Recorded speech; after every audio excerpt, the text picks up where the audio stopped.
Welcome to the Mindful Balance mini podcast. If you are a woman over 40, ready to break free from fad diets and discover the power of balance and confidence in your life, then this podcast is for you, and I am so happy that you are here.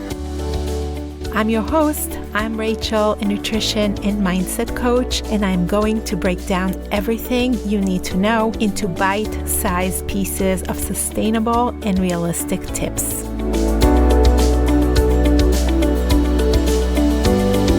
I want to invite you to join me as we explore practical strategies to stop overeating, nourish your body, and use the potential of your amazing brain to achieve your goals.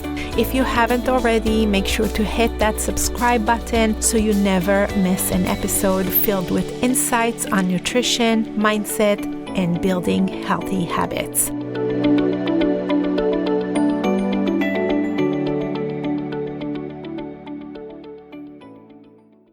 Hey there, welcome back. If you are listening to this podcast when it is published, then it is right after Thanksgiving weekend here in the US. I wanted to support you mainly if you are someone who feels that this weekend was a huge setback. However, this is actually a great episode to help you whenever you feel down with how you handled food. It can be after a vacation, a challenging day, or any other holiday, birthday, etc. All those situations that tend to be a bit sticky, a little bit more challenging if you are on the journey of stopping overeating. If you've been working on changing your eating habits, but this weekend hasn't gone exactly as planned, or you feel that you fell off the wagon, you messed up, or any other way that describes you not being too happy or too proud of your choices, then this episode is for you. Episode 20 is all about what to do if you feel that you overate and messed up. So let's get started. When you are working on changing your eating habits, your relationship with food, and just in general, ending overeating, this is what falling off may look and feel like. Typically, you've been good for whatever you consider to be a significant amount of time. Maybe it's a few days, a week, or a few weeks.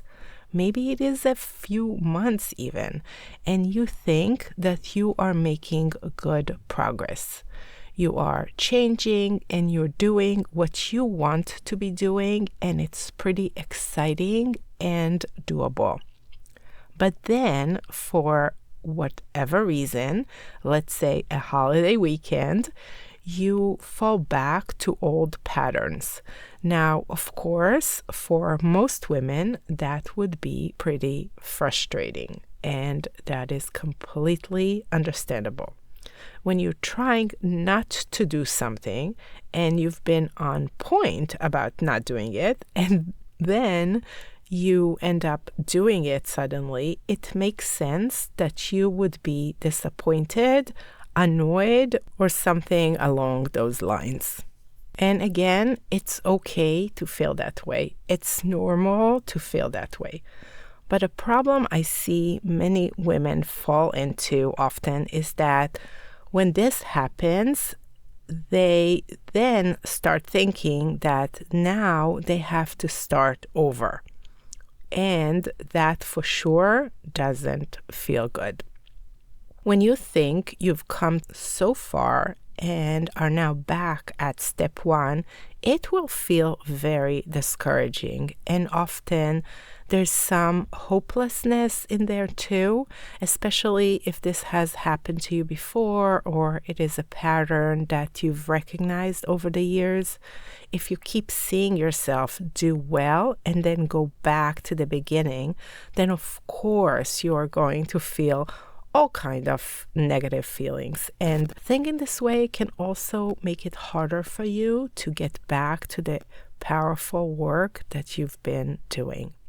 When you think that you have to start all over after you've already done so much work, and when you thought that you had come so far, and if it took a long of focused effort to get there, then you're going to feel discouraged and it's going to feel daunting.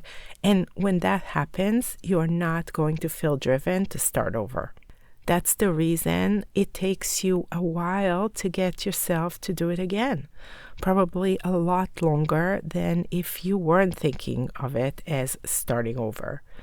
When you do well and then you overeat, which happens to everyone, but if you learn to go through this process and be okay with those pitfalls, you don't have to think of it as starting over. As tempting it is to think about it as starting over, it's not only unhelpful to you moving forward, it is simply not true. All the things you have learned about yourself, the mental growth you achieved throughout this process, you have not lost it over one meal, over one day, or even an entire weekend. You still have all of it in you. Now, maybe you will need a refresher on what you've learned, but it's a refresher on what you already know. You do not need to start learning it without any previous knowledge like you once did before. You are just revisiting and reminding. And I will even say that maybe you'll need to work on those skills again. Maybe that's where you are at right now.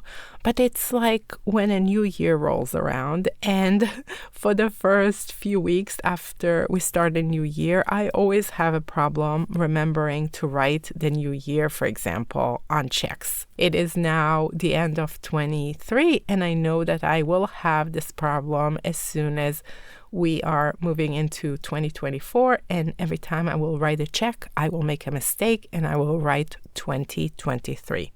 The other day, I decided to try grocery shopping at a new place. I got in the car and I called my friend just to catch up. We were talking, and sure thing, I found myself in the parking lot of my regular supermarket. I was so into the conversation that I kind of let my habit take charge, and my brain led me to the place that I normally drive to when I go food shopping. It makes total sense. If you don't pay attention, your brain will use your current habits to act on. And that is exactly what's happening when you fall back into old habits. Here's another way to frame it. Think about one skill that you have that you haven't practiced or engaged with for a while. Let's say speaking a language or playing an instrument. No matter what it is, when you get back to it, you are never starting from zero. So why, when women are facing a setback, they immediately think that they have to start over? It makes no sense when you think about it this way. One day of not doing what they've been doing, or even if it's been a week or a month of not doing it, they will think that they are starting over. But they're not. They can't be. It cannot be that you have to start from step one. They have gained so much, and they have gained too much knowledge to lose in a day, in a week, or even in a month, and maybe even in a year. The only thing that happened is you took a break from doing the work with intention, and now you'll get back to it. It's like if you're driving somewhere and you're doing well on time, you are progressing well, and then you hit a detour or you have to stop for food. Yes, you stopped going straight towards your destination, but when you get back to the original route that you're on, you are not starting over. You're just picking up where you left off. And when we think back to eating and overeating, honestly, if you are doing this whole managing setback right, you have actually the ability to add to your progress. What I mean by that is that if you are learning from what happened, you are learning something about yourself, about what you need to work on, or what needs more focus from you, or something that you have forgotten. The setback shows us something that we need to know, that we need to refresh on, or that we need to get back to doing. You're basically getting back to work with a clear task that you need to work on. Take note. Let go of the judgment. Move on.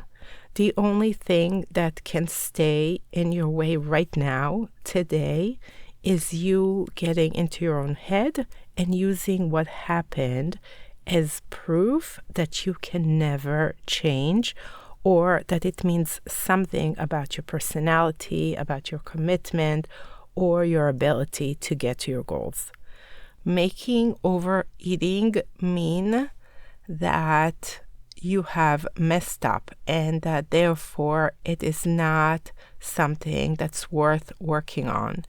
And really any other negative self-talk is the only way to make sure you won't get to your destination.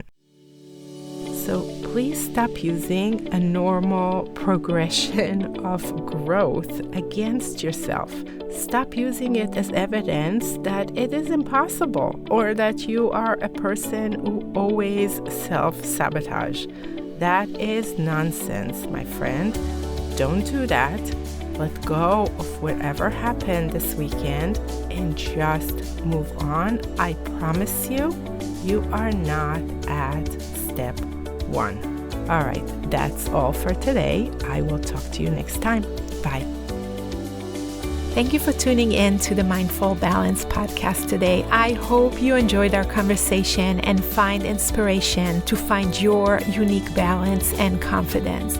Remember that the journey continues on Instagram. You can find me at Rachel Emma Nutrition. That is one word, where I share daily nuggets of wisdom to help you reach your goals with ease. If you loved today's episode, don't forget to subscribe to the podcast and leave us a review. Your feedback fuels our mission to empower more women on their mindful balance journey. Until next time, take care and stay mindful. Bye.